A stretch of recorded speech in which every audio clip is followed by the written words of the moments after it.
স্বাগতম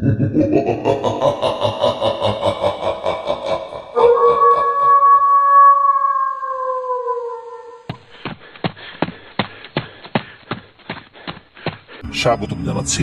আশা করি সবাই ভালো আছেন, সুস্থ আছেন। প্রিয় লিসেনার্স, প্রতি শনিবার আমরা আপনাদের জন্য শনির রাত আয়োজন করে আসছি। এই শনির রাতে দুই ধরনের সেগমেন্ট আমরা রেখেছি। একটা হচ্ছে আপনাদের কাছ থেকে পাওয়া ঘটনা, দ্বিতীয় হচ্ছে অমীমাংসিত রহস্য।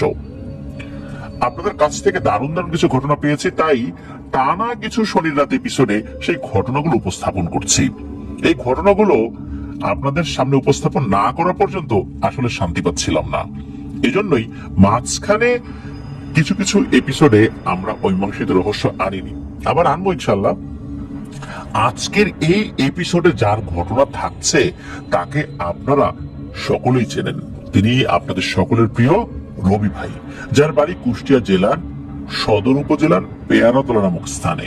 ওনার দুর্দান্ত অনেকগুলো ঘটনা আমরা ইতোমধ্যে প্রচার করেছি, যেগুলো আপনাদের সকলের কাছেই দারুণ দারুণ ভালো লেগেছে। আজকের ঘটনাটি উনি মূলত যার কাছ থেকে পেয়েছেন তার নাম আনিস। এই আনিস ভাই ওনারই বন্ধু। ঘটনাটি ঘটেছিল আনিস ভাইয়ের বাবার সাথে। ঘটনাটির সময়কাল 1999 সালের দিকে। এই আনিস ভাইয়ের বাড়ি কুষ্টিয়া জেলার দৌলতপুর উপজেলার আল্লাদ দরগার ফিলিপনগর গ্রামে। ওই এলাকায় যারা আছেন বা আমাদের ঘটনা শুনছেন তারা অবশ্যই বুঝতে পারবেন। চলুন মূল ঘটনায় চলে যাই। 1999 সালের গরমকালে ঘটনাটা ঘটেছিল। তখন এই যে বৈশাখ মাস, ঝড় বাদলের সময়, এমন একটা সময় আর কি। এই আনিস ভাইয়ের বাবার নাম হচ্ছে রোকন। আমরা রোকন চাচা বলে সম্বোধন করছি। রোকন চাচার মাছ ধরার কিন্তু দারুণ একটা নেশা ছিল। উনি বন্ধু বান্ধবদের সাথে মাছ ধরতে চলে যেতেন।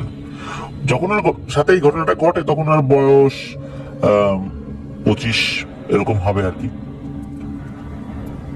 উনি যখন মাছ ধরতে গিয়েছেন, একটা বিলের কাছে গিয়েছেন, ওনারা পলো দিয়ে মাছ ধরেন। অনেকে এটাকে খালুই বলে, পলো বলে, কলুই বলে, এক একটা জায়গায় এক এক ধরনের নাম। তবে আমাদের বৃহত্তর ফরিদপুর অঞ্চলে এটা পলো নামেই অভিহিত করা হয় বেশি আর কি। তো উনি পলো দিয়ে মাছ ধরতে গিয়েছিলেন। পলো জিনিসটা আপনারা অনেকেই চিনে থাকবেন। পলো বাঁশ দিয়ে তৈরি এক ধরনের বিশেষ জিনিস। এটার উপরিভাগে ছোট্ট একটা ছিদ্র থাকে, বৃত্তাকার, আর নিচের অংশে এই বৃত্তাকারের ছিদ্রটা আস্তে আস্তে বড় হতে হতে নিচ পর্যন্ত আসে।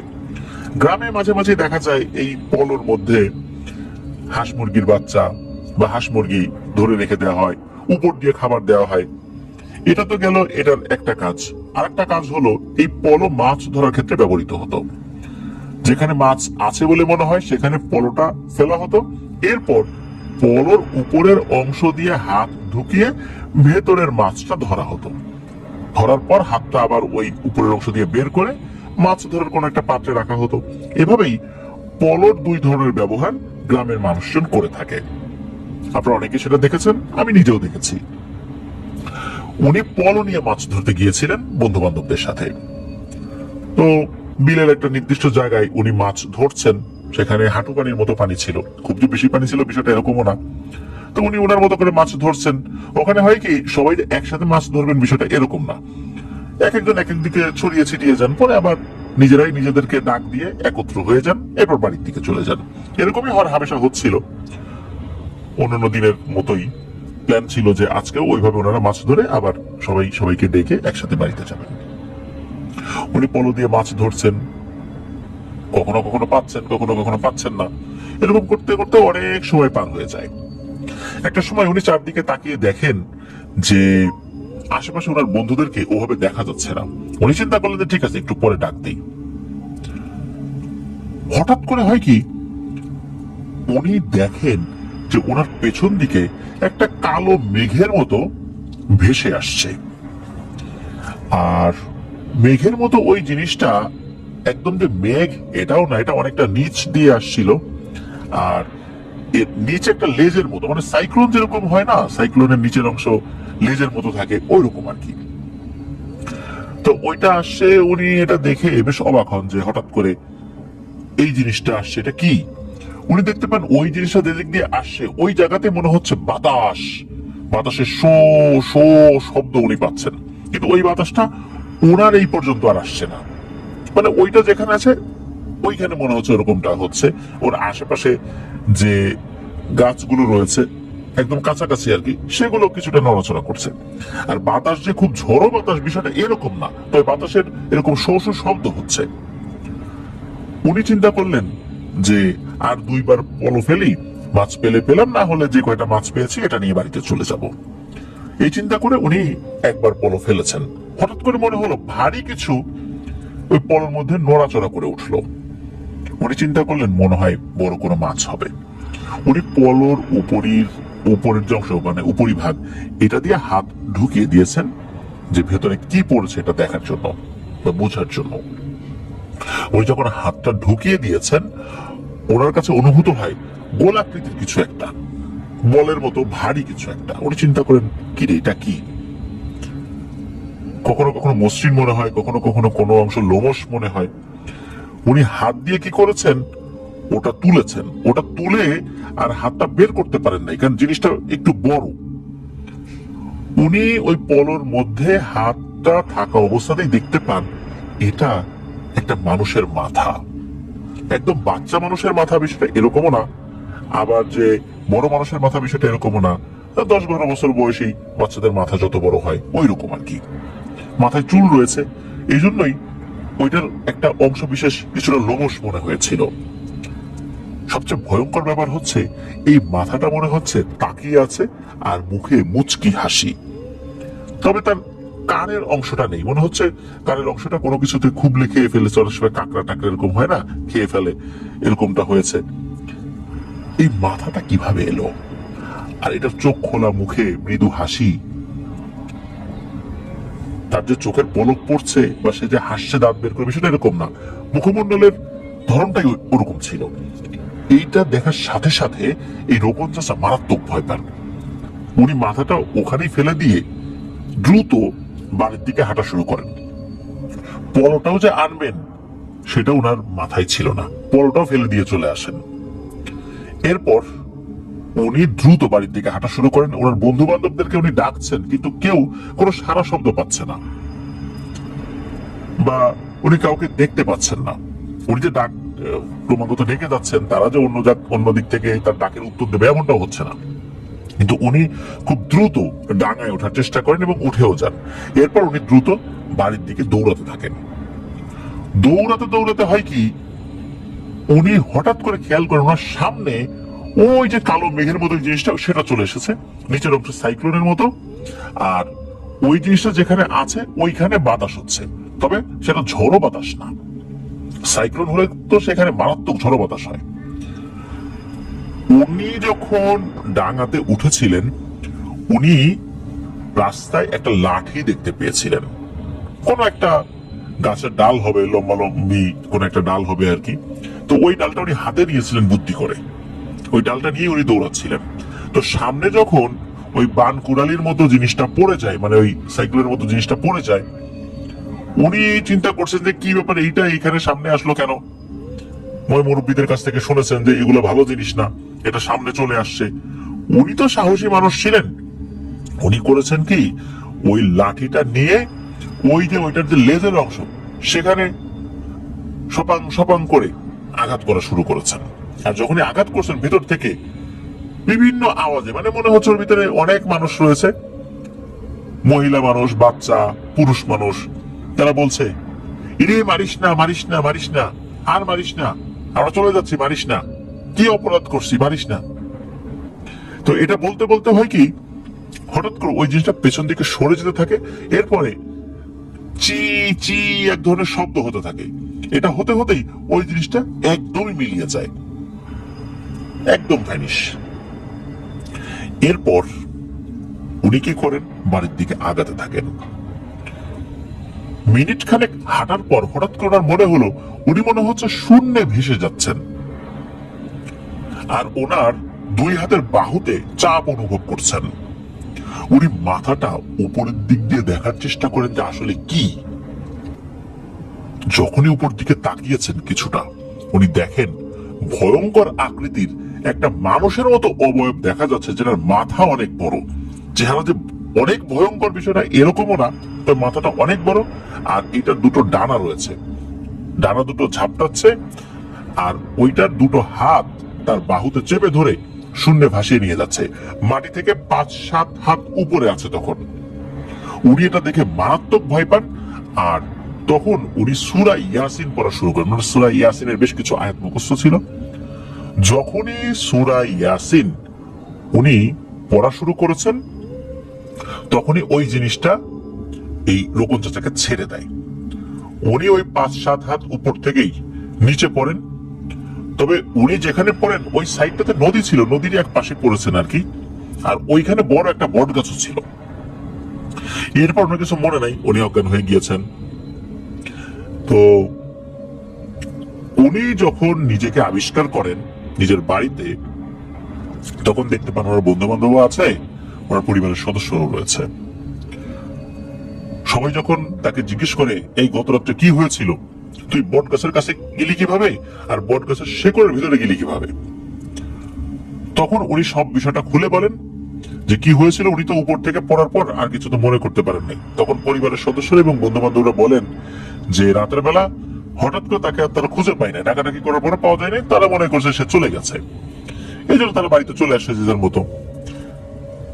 পরিবারের সদস্যরা যখন দেখলো যে উনি সারা রাত বাড়িতে আসেন নাই, সকাল হলে বন্ধু বান্ধবদের কাছে গিয়েছেন পরিবারের সদস্যরা, তার মা বাবা, যে রোকন কোথায় গেল। বন্ধু বান্ধবরা বলে যে রোকন তো ও বাড়িতে চলে আসছে মনে করছি আমরা, এই জন্য আমরাও আমাদের মতো করে বাড়িতে চলে আসছি, ওকে তো রাত্রে খুঁজে পাই নাই। এরপর শুরু হয়ে যায় খোঁজাখুঁজি, কারণ রোকন তো বাড়িতে আসে নাই। সবাই মিলে রোকন চাচাকে খুঁজতে খুঁজতে এক পর্যায়ে ওই নদীর কাছাকাছি থাকা ওই বট গাছের কাছে যায় সবাই। ওই বট গাছটা অনেক পুরনো, অনেক শেকড় ডালপালা রয়েছে। ওই বট গাছের মাটির যে অংশ, যেখানে অনেক লম্বা লম্বা শেকড় ছিল, এই শেকড়ের মাঝখানে তো অনেক ফাঁকা জায়গা থাকে, ফাঁপা জায়গা থাকে। তো ওইখানে এই রোকন চাচাকে আটকানো অবস্থায় পাওয়া যায়। সেখান থেকে মূলত রোকন চাচাকে উদ্ধার করে নিয়ে আসা হয়। রোকন চাচা সারাদিন মোটামুটি ভালোই ছিলেন। রাতের বেলা ওনার কিছু সমস্যা দেখা দেয়। সেটা হচ্ছে রোকন চাচার মা, উনি রাতের বেলা ওয়াশরুমে যাওয়ার জন্য উঠেছিলেন, তখন রোকন চাচার ঘর থেকে গোংরানির আওয়াজ উনি শুনতে পান। তো উনি যখন এই আওয়াজ শুনে রোকন চাচার ঘরের মধ্যে গিয়েছেন, উনি দেখতে পান রোকন চাচা বিছানার উপর শরীরটাকে মুচড়াচ্ছেন। সাপ যেভাবে শরীরটাকে নিজেকে মুচড়াতে থাকে ওইভাবে মুচড়াচ্ছেন, আর গোংরানির মতো আওয়াজ করছেন। উনি গিয়ে যখন রোকন চাচাকে টাচ করেন, সাথে সাথে রোকন চাচা স্বাভাবিক হয়ে যান। মনে হচ্ছিল রোকন চাচাকে কেউ খুব আঘাত করছিল। রোকন চাচাকে উনি ডেকে তোলেন, এই কি হয়েছে কি হয়েছে। তখন রোকন চাচা তার মাকে দেখে একটা বিষয় বলেন। উনি বলেন যে উনি স্বপ্নে একটা মহিলা অবয়বকে দেখেছেন। এই মহিলা অবয়ব বট গাছের কাছে রয়েছে, আর মনে হচ্ছে ওই মহিলা অবয়বটি তাকে তুলে কোথাও নিয়ে যাচ্ছে, এমনটা উনি দেখেছেন।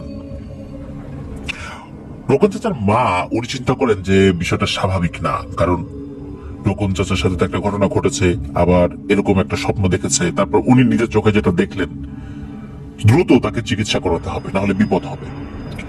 রোকন চাচার মা রোকন চাচার বাবার সাথে আলোচনা করেন, তার বাবা সম্মতি দেয় যে হ্যাঁ আসলে এই রোকনকে তো ভালো একটা ট্রিটমেন্ট করাতে হবে। পরদিন সকালবেলা এই রোকন চাচার বাড়ি থেকে এই 1 কিলোমিটার মতো দূরে একজন ব্যক্তি ছিলেন, উনি হুজুর ছিলেন, এই জিন রিলেটেড চিকিৎসা করতেন। তবে ওনার কাছে কিন্তু কোনো জিন ছিল না। অনেক সময় থাকে না যে তাদের পোষ্য কিছু জিন থাকে, জিনেরা খবর টবর এনে দেয়, তাদের কাছ থেকে পরামর্শ নিয়ে ট্রিটমেন্ট করে। ওনার মানে ব্যাপারটা এরকম ছিল না। উনি কারো উপর জিন হাজির করাতে পারতেন, তারপর রুকিয়া করে দিতেন, জাস্ট এতটুকুই। তো উনি আসছেন, উনি যখন শুনেছেন এই বিষয়টা, উনি বলেছিলেন যে সন্ধ্যার পরে আসবেন। তো সন্ধ্যার পরে উনি আসছেন। সন্ধ্যার পর থেকে এশার আজানের আগ পর্যন্ত উনি চেষ্টা করেন, কিন্তু কোনোভাবেই এই রোকন চাচার উপরে জিন হাজির করতে পারেন না। উনি হতাশ হয়ে কিছু ঝাড়ফুঁক করে দিয়ে চলে যেতে থাকেন। উনি চিন্তা করেছিলেন যে হয়তো এটা সাধারণ কোনো সমস্যা, অন্য কিছু না। এই জন্য উনি পানি টানি পরে এমনি সাধারণ ঝাড়ফুঁক করে দিয়ে চলে যাচ্ছিলেন। তো উনি যখন বাড়িতে ফেরত যাচ্ছিলেন, ওনার বাড়িতে ফেরত আসার পথটা রাত্রেবেলা তো বেশ নির্জন ছিল, তখন তো খুব বেশি রাত না, এশার নামাজের পর পরই উনি ফেরত আসছিলেন। উনি যখন বাড়ি থেকে মোটামুটি 200 কি 300 মিটার দূরে, তখন হঠাৎ করে পেছন থেকে হুজুরকে কেউ ডাক দেয়, হুজুর দাঁড়ান দাঁড়ান। উনি তো বাইসাইকেল চালিয়ে আসছিলেন, বাইসাইকেলটা থামানোর পেছন দিকে তাকিয়ে দেখেন একটা কালো কুকুর দাঁড়িয়ে আছে। কুকুরটা একদম মিচমিচে কালো, তবে অনেক যে বড় আকৃতির বিষয়টা এরকম না। ওই কুকুরটা হুজুরকে দেখেই সুন্দর করে একটা সালাম দেয়। হুজুর তো বেশ ভয় পেয়ে যান, কারণ উনি আসলে এই ধরনের ব্যাপার এবারই প্রথম তার সাথে ঘটলো যে কোনো কুকুর তার সাথে কথা বলছে, মানুষের মতো কথা বলছে, তাকে সালাম দিয়েছে সুন্দর করে। উনি সালামের জবাব নেন। তখন ওই কুকুরটা খুব বিনীত ভাবে বলে, হুজুর আমার বোনকে বাঁচান, ও আমার বোনকে মেরে ফেলবে, দ্রুত আমার বোনকে বাঁচান। আপনি আবার ওই বাড়িতে যান, আবার আমার বোনকে বাঁচানোর চেষ্টা করেন। তখন হুজুর বলেন যে কে তোমার বোন, কে মেরে ফেলবে, আমি তো কিছু বুঝতে পারছি না। তখন ওই কুকুরটা বলে যে আমি একটি বিশেষ রুকিয়া পদ্ধতি বলছি, আপনি এই পদ্ধতিতে ওর উপর রুকিয়া করেন। এখন কথা বলার সময় নাই, আমি এখন বেশি কথা বলতে গেলে আপনি ভয় পেয়ে যাবেন, এই জন্য আমি পরে বলবো। আপনি দ্রুত ওখানে যান, আপনার অদৃশ্যভাবে যতটুকু সাহায্য সহযোগিতা করার দরকার আমি করব। আপনি দয়া করে দ্রুত আবার ওই রোকনের বাড়িতে যান, আবার তার উপরে জিন হাজির করার চেষ্টা করেন, সময় নাই, খুব দ্রুত করেন। হুজুর এই কথা শোনার পর খুব চিন্তিত হয়ে পড়েন যে আসলে কি করবেন। তারপর আসলে ওই কুকুর রূপী অবয়বটা এমন ভাবে কাকতি মিনতি করছিল যে আমার বোনকে বাঁচান। তখন উনি বুঝতে পারেন যে তার বোন হচ্ছে একটা পরী, যে এই রোকনের শরীরে আটকে গেছে, কোনো না কোনো ভাবে আটকে গেছে, বের হতে পারছে না। তো যাই হোক, উনি সাইকেল ঘুরিয়ে দ্রুত আবার রোকন চাচাদের বাড়িতে যান। হুজুর তো বিদায় নিয়ে চলে গিয়েছেন। আবার তার আশা দেখে পরিবারের সদস্যরা অবাক হয়, জিজ্ঞেস করে আসার কারণ কি। তখন হুজুর বলেন যে কথা বলার সময় নাই, তাড়াতাড়ি রোকনকে সামনে নিয়ে আসা, আবার রুকিয়া করতে হবে। তখন ওই জিনিস শিখিয়ে দেয়া ওই রুকিয়া পদ্ধতি উনি অ্যাপ্লাই করেন। উনি অ্যাপ্লাই করেছেন, হঠাৎ করে রোকন চাচার ভেতর থেকে একটা নারী অবয়ব খুব আস্তে আস্তে, মনে হচ্ছে তার কথা বলতে কষ্ট হচ্ছে, এই নারী অবয়ব মনে হচ্ছে কথা বলছে। রোকন চাচার কণ্ঠটা মেয়েলি কণ্ঠ হয়ে যায়, মনে হচ্ছে কোনো মেয়ে কথা বলছে। সে হুজুরকে বলতে থাকে, হুজুর আমাকে বাঁচান, ও আমাকে মেরে ফেলবে, আমাকে বাঁচান, আমি ভুল করছি। কিন্তু এমন ভুল যে হয়ে যাবে আমি নিজেও বুঝতে পারি নাই, দ্রুত আপনি রুকিয়া করেন, আমাকে এর ভেতর থেকে বের করেন, আমি কথা দিচ্ছি আর কখনো এই ধরনের দুষ্টামি করবো না। হুজুর আসলে এই কথার আগামাতা ওভাবে বুঝতেও পারছেন না। তারপরেও ওই জিনিস শিখিয়ে দেওয়ার রুকিয়া পদ্ধতি উনি অ্যাপ্লাই করেছেন, যদিও অল্প সময়ের জন্যই। শুধু রোকন চাচার ভিতরে থাকা ওই অভাবটা কথা বলে ওঠে, এরপরে একদম চুপচাপ, আর কোনো কথা নাই। এখন কি হলো, ওই হুজুর মনে করেছিলেন সম্ভবত ওই মেয়েটা মুক্তি পেয়ে গেছে, মানে ওই পরীটা মুক্তি পেয়ে গেছে। উনি চিন্তা করলেন সবকিছু ঠিকঠাক। ওই চিন্তা করে উনি বাড়ি থেকে বের হন। বাড়ি থেকে বের হয়ে উনি ওনার বাড়িতে ঠিকঠাক মতো চলেও যান। হাত মুখ ধুয়ে খাওয়া দাওয়া করে উনি শুয়ে পড়েন। উনি যখন ঘুমিয়েছেন তখন উনি একটা ভয়ঙ্কর স্বপ্ন দেখেন। উনি দেখেন যে ওনার বাড়ির কাছে একটা পুকুর রয়েছে। উনি হাঁটতে হাঁটতে ওই পুকুরের দিকে গিয়েছেন। পুকুরের ভিতর থেকে একটা নারী অবয়ব ভেসে উঠেছে। নারী অবয়বটা ভেসে উঠে, শুধু মাথাটা ভেসে উঠেছে। সেই অবয়বটা বলছে, হুজুর আমাকে তো মনে হয় আপনি আর বাঁচাতে পারলেন না, আমি আমার ভুলের কারণেই হয়তোবা মারা যাব, কিন্তু এই রোকন যে ছেলেটা, ওর আসলেই কোনো দোষ নাই, আমার কারণে ও মরবে এটা তো হতে পারে না, আমি আল্লাহর কাছে কি জবাব দেব। আপনি অন্তত রোকন ছেলেটাকে বাঁচানোর চেষ্টা করেন, আল্লাহ হাফিজ। এই বলেই ওই অবয়বটা আবার পানির মধ্যে ঢুকে যায়। এই স্বপ্নটা দেখার সাথে সাথে ওনার ঘুম ভেঙে যায়। উনি দরদর করে ঘামছেন, এমনিতেই তো গরমকাল, তারপর দরদর করে ঘামছেন যে এই স্বপ্নটা উনি কেন দেখলেন, কি মেসেজ ছিল এটার মধ্যে। এর মধ্যে হঠাৎ করে বাইরে থেকে হুজুরকে কেউ সালাম দেয়, আসসালামু আলাইকুম হুজুর, একটু বাইরে আসেন, কথা আছে। কণ্ঠটা তার পরিচিত লাগে, কণ্ঠটা কোথায় যেন শুনেছেন। তখন ওর মনে পড়ে, আরে এই কণ্ঠটা তো আমি যখন লোকনকে রুকিয়া করে যখন ফিরছিলাম তখন কুকুর রূপী যে অবয়বটা ছিল তার কণ্ঠের সাথে এটা মিলে যাচ্ছে, তাহলে নিশ্চয়ই কোনো মেসেজ আছে তার জন্য।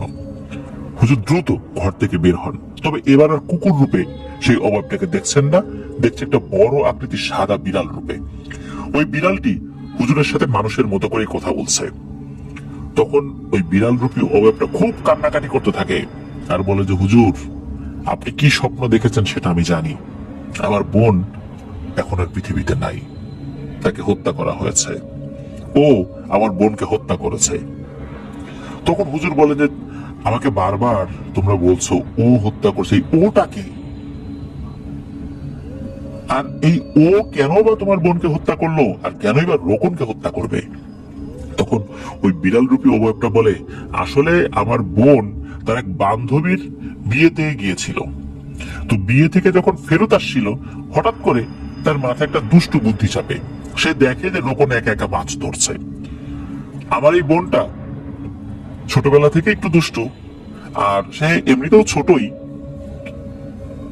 ও কি করেছে, ওই সময়ে একটা মানুষের মাথার মতো একটা জিনিস তৈরি করেছে, সে তার যে মায়াজাল রয়েছে সেটা দিয়ে। সে মনে করেছে যে রোকনের সাথে একটু মজা করি। তো এই জিনিসটা যখন করেছে ওই সময় আবার হয়েছে কি, দূর থেকে জিনেদের একটা বিয়ের দল আসছিল, বিয়ের দাওয়াত টাওয়াত খেয়ে জিনেদের মধ্যে পুরুষ আছে, শিশু আছে, নারী আছে, তারা আসছিল। তো এই ধরনের দল যখন কোনো দিক দিয়ে আসে, নিয়ম হচ্ছে যে পথ যেন ছেড়ে দিয়ে দাঁড়ায়, এটা একটা আদব জিনেদের মধ্যকার। তো আমার বোন তখন কি করেছে, কোথায় যাবে ওই সময় বিলের মধ্যে হঠাৎ করে হুটহাট করে, কোন জায়গায় অন্য জিনেরা লুকিয়ে আছে, হঠাৎ করে তাকে কোনো ক্ষতি করতে পারে, এই জন্য আমার বোন এই রোকনের শরীরের মধ্যে ঢুকে গেছে, যেটা রোকনও টের পাই নাই। রোকন যখন ওখান থেকে ভয় পেয়ে দ্রুত রাস্তায় উঠে আসে, তখন ওর সামনে ওই মেঘটা পড়ে যায়, সাইক্লোনের মতো ওই জিনিসটা, সেটাতে সে আঘাত করে, তাতেও কোনো সমস্যা হয় নাই, সেই জিনিসটা চলে গেছে।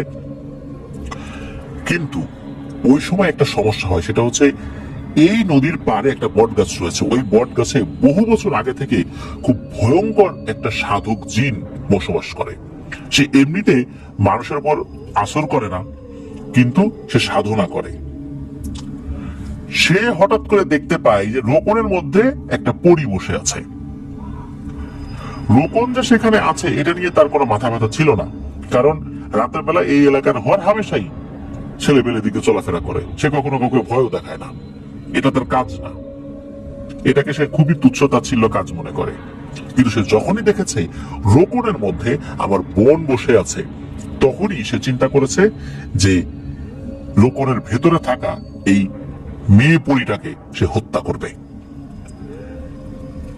আমরা যেই গোত্রের জিন, এই গোত্রের কোন জিনকে যদি হত্যা কেউ করতে পারে, তাহলে সে তার গোত্রে খুব বাহবা পায়, সে পুরুষ হোক আর নারী হোক। আর এই দুষ্টু শক্তিশালী জিনটা যখনই বুঝতে পারে যে আমরা একটা বিশেষ গোত্রের জিন, সাথে সাথে সে সিদ্ধান্ত নেয় যে আমার বোনকে সে হত্যা করবে।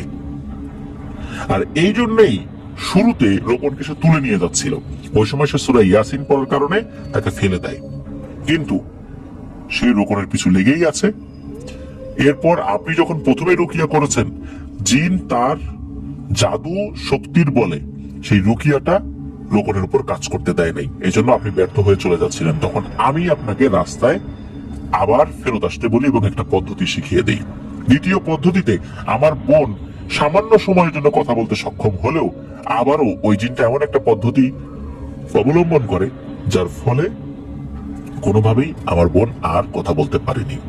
তবে সর্বশেষ আপনাকে স্বপ্নে একটা জিনিস দেখিয়েছে, এর পরপরই ওই দুষ্টু জিনটা আমার বোনকে নৃশংসভাবে হত্যা করে, এখন রোকনকেও হত্যা করবে।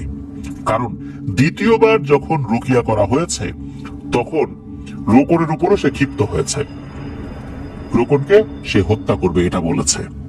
এখন রোকনকে আপনি বাঁচান, আমার বোনটা মারা গেছে। এই সমস্ত কথা শুনে হুজুরের খুব মন খারাপ হয়। তার সামনে একটা বিড়াল রূপী অবয়ব মানুষের মতো কথা বলছে আর অঝোর ধারায় কান্না করছে। একদিকে উনি ভয়ও পাচ্ছেন, আর একদিকে ওনার মনে খুব কষ্ট হচ্ছিল।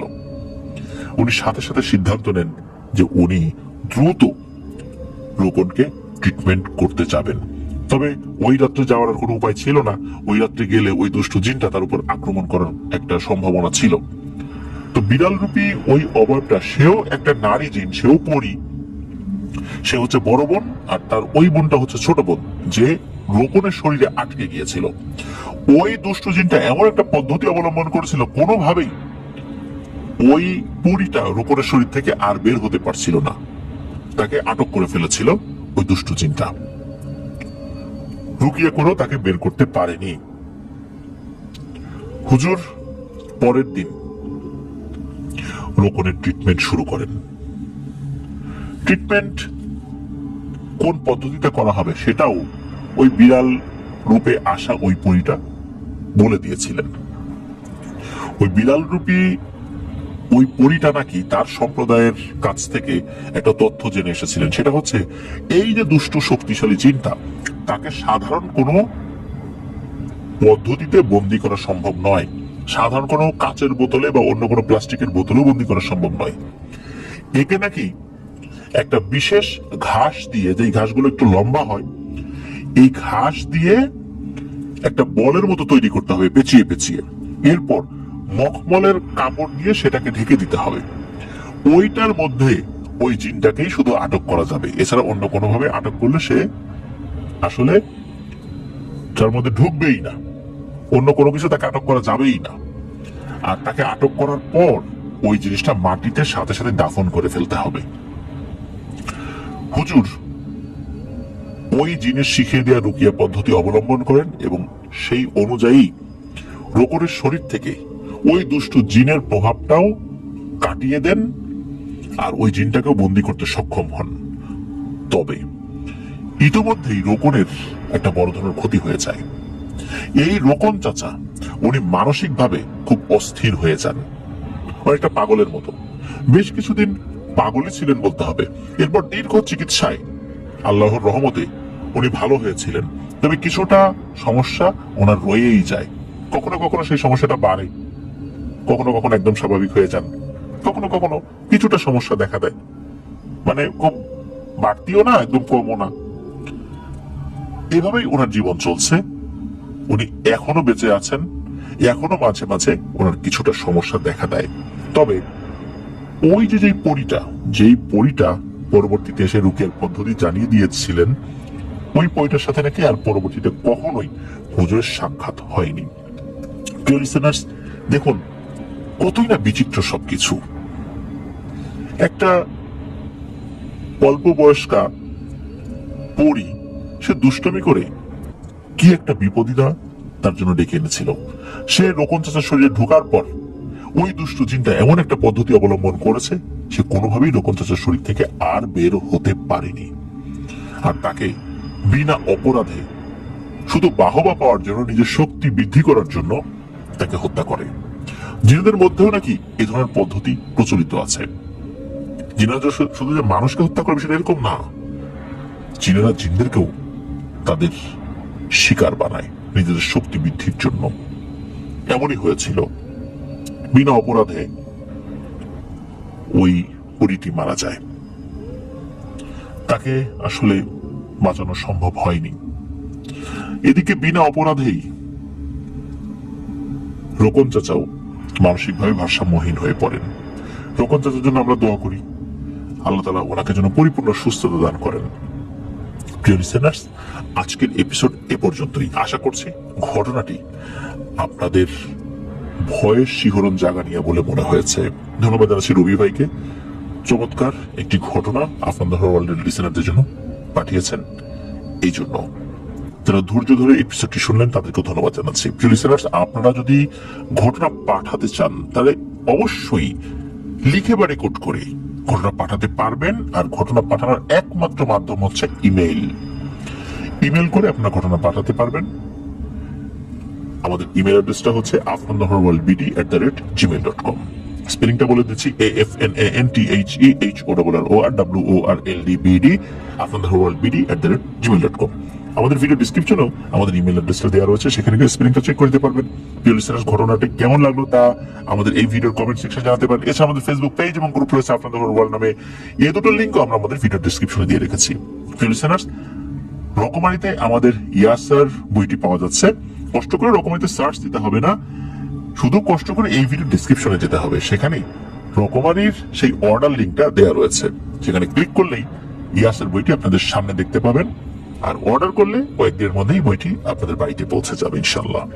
আমাদের আরো একটি ইউটিউব চ্যানেল রয়েছে আফনাস বি নামে, চ্যানেল লিঙ্কও এই ভিডিও ডিসক্রিপশনে দেওয়া রয়েছে, আপনারা সেখানে গিয়েও আমাদের ওই চ্যানেলে সাবস্ক্রাইব করতে পারেন।